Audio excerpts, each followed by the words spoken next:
Michal, I want to come to you. Before the break, we were talking about what happens next here, your concerns right now when you hear about the role that the U.S. is trying to play, a tenuous situation, a volatile situation.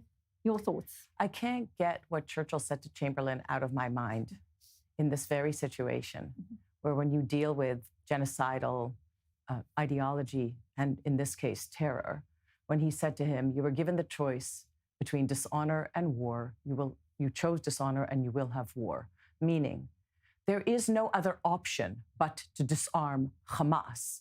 There is no other option but to demilitarize Gaza. And I'll add, there is no other option but to de-radicalize Gaza. So long as UNRWA curriculum, internationally funded Mein Kampf anti-Semitism, not only educates the thousands of barbarians that infiltrated Israel to rape and burn and butcher and abduct hundreds of human beings on October the 7th. So long as that curriculum is indoctrinating children now with internationally funded, as I said, UNRWA curriculum, there is no chance for change. There is going to have to be a very clear and courageous moment in which it cannot be Qatar and Turkey and Muslim Brotherhood.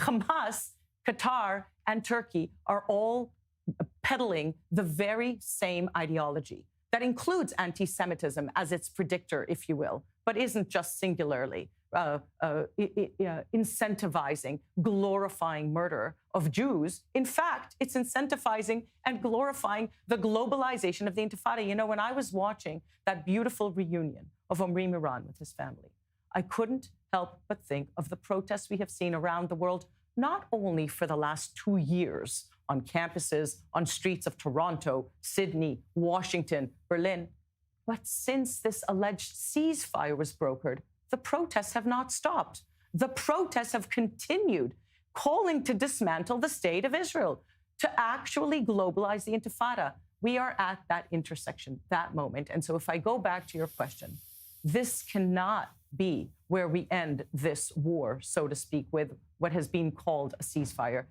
Every time that Israel seizes, Hamas fires. We know that. They say it actually quite openly. They're just using, as Jacques said, this time as hudna to actually remilitarize, not demilitarize. And so we have to disarm, demilitarize, and de-radicalize if there is to be any change. Owen. Well, Michal, I'm going to put up the counter argument just so it's out there. In this case, Israel's had war and also had dishonor. That's the argument, right? We've had 2 years of war. There have been a lot of achievements on the battlefield, but no, Hamas has not been fully disarmed. Of course, that wasn't the objective of the war because it wasn't seen as being realistic. The objective was to stop Hamas from being an army and being a government. And it's Israel's still an army and a government, Owen. Again, the idea is that it is a guerrilla. There's a group of guerrillas fighting, but not with the command not structure. But in any event, the argument is that Israel's had war, and in addition has had dishonor, going again back to the way Donald Trump described it in the Knesset, that you can't go against the world, and we've seen all of the fallout. So the idea is not to give up on the goals that you, of course, laid out. And of course, no one in this country wants to see UNRWA curriculum in Gaza. No one wants to see Hamas being armed. And no one wants to see, in a perfect world, Qatar and Turkey be involved on the ground there. The question is how best to advance the goals. You have a situation here where the Israeli military is in control of 53% of the territory of Gaza. There is no real pressure for the military to leave, not in the immediate term, not in the short term, and I would venture not in the medium term either. And on the contrary, if you listen to what Jared Kushner put out there in the 60 Minutes interview, the goal is to use that as leverage to build the new Gaza in that part of Gaza, taking in actors who are positive actors, who are bringing something different, who are bringing a de-radicalized curriculum, and to try to then build an alternative. I'm not going to tell you that this is going to work. What I am going to say is this is the argument, and of course there are a lot of flaws in the argument, but this is the argument that the Trump administration is making. For that matter, this is the argument that Netanyahu is making.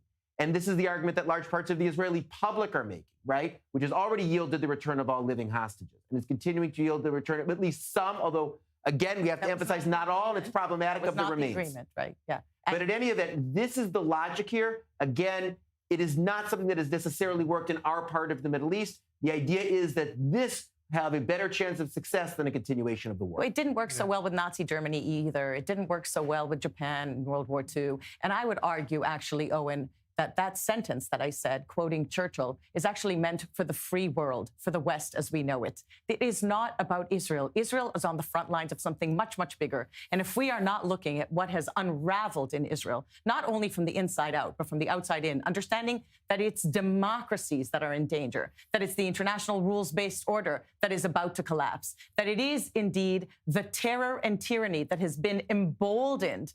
Actually, the normalization of terror and tyranny, including Qatar, including Turkey, Michal? including those agents, then we are about to, or if maybe perhaps even in the midst of what I view as a real world war.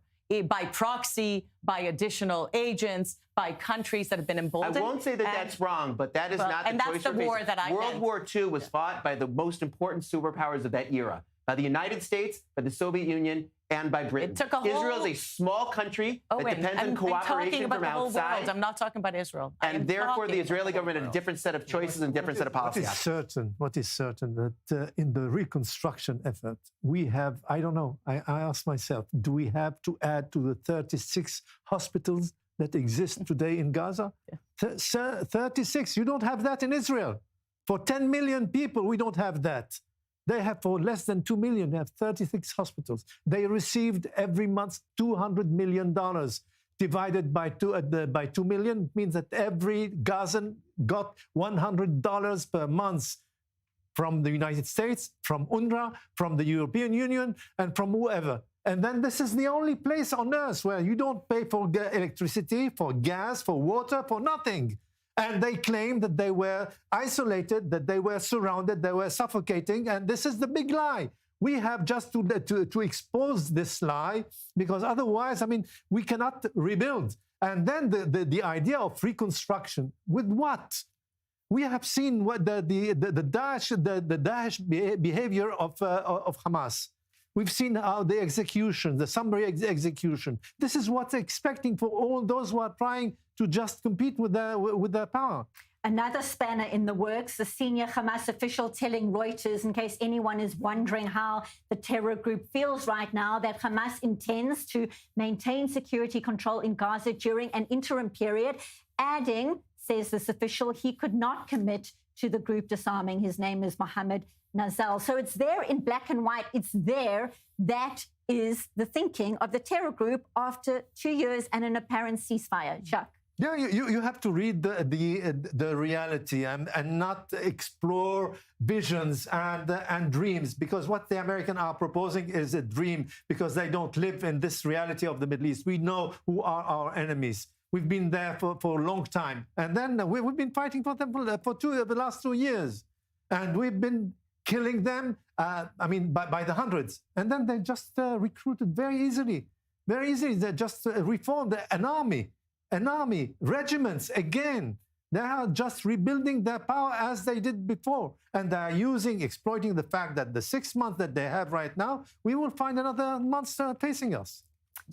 Just to add to what Jacques is saying, the fact that, and if it wasn't clear before, this is about the international community's responsibility, meaning it's international funding that enabled the construction of an underground terror hell below all of those hospitals and mosques and schools and private homes. That's international tax dollars that are actually meant to expect of the Palestinians what you would expect of any other group of people. That's agency, responsibility, this continued victimhood that actually releases them, relinquishes any sense of responsibility, with this continued stripping of agency, so to speak, that says the world will continue funding us and we will continue constructing an underground terror hell, and we will continue indoctrinating to anti-Semitism that's not allowed to be taught in any of the donor countries, and we will continue ensuring that Israel is wiped out from the river to the sea with the support of our marchers across cities in the West. And that, I agree with Jacques, is something that we cannot continue to ignore and enable perhaps dream world that tells us what actually the Abraham Accords potentially shifted. Because for decades, Israel was told, make peace, then we'll negotiate the terms of the peace, and then we'll see if they recognize your right to exist. In fact, the Abraham Accords, in which I actually was honored to sit in Knesset when we signed those Abraham Accords and spoke about the potential paradigmal shift from the 3 no's of Khartoum, no to recognition, no to negotiation, no to peace, to the 3 yeses. Recognition is the first vital step.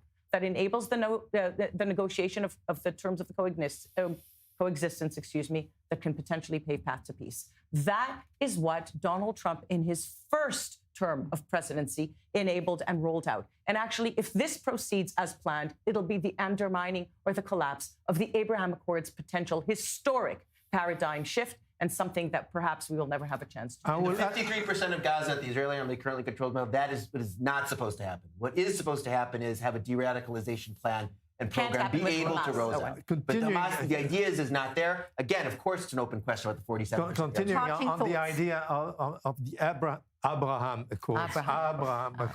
Well, imagine 2 years ago, even a year ago, who was leading the effort? Saudi Arabia and the Emirates.